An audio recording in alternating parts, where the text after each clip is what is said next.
The Pelicans, as has been discussed here, got a massive haul in return. 5 picks or pick swaps. The number 2 pick in the 17 draft, Lonzo Ball. Ball has been on the block since the winter, but the move to New Orleans did not sit well with at least one prominent member of his family.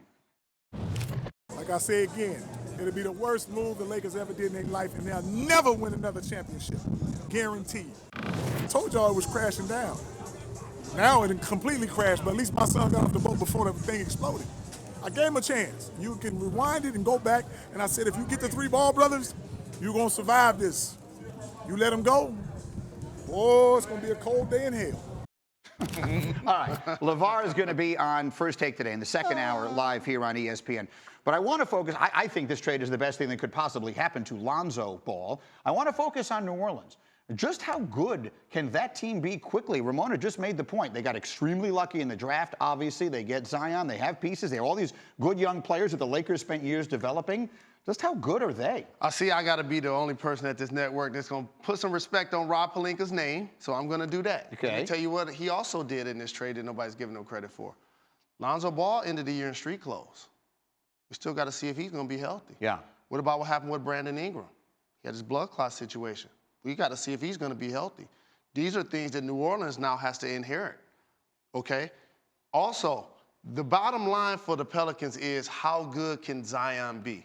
When you have a superstar player, all of a sudden you're building the other 14 guys around them, around their strengths and around their weaknesses. So as he develops into, say, a better shooter, then you probably need less shooting. You got to decide, can he play small ball 5? Can he guard threes out on the wing, which I believe that he can.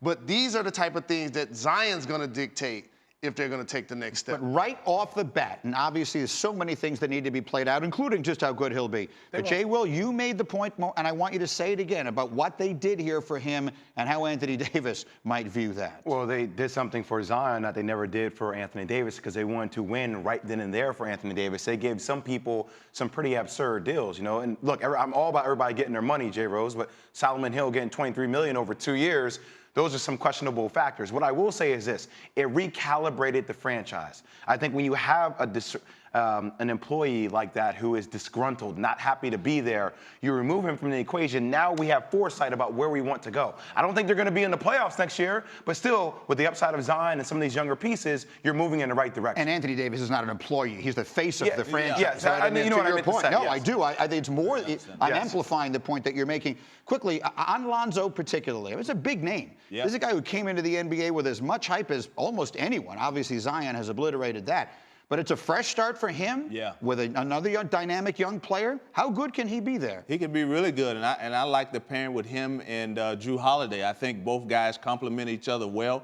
I think defensively they're going to give some backcourts tough nights defensively, and I think, you know, Lonzo pushes the basketball, like you said, Zion getting out in transition, Brandon Ingram doing some things that he's capable of doing. They're going to be a good team.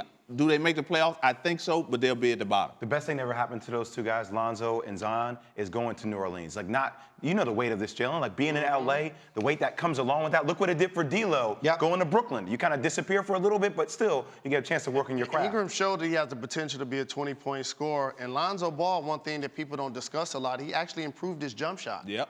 Great. And so he's going to continue to get a lot better. They're going to be good. New Orleans, I think they did great in all of this.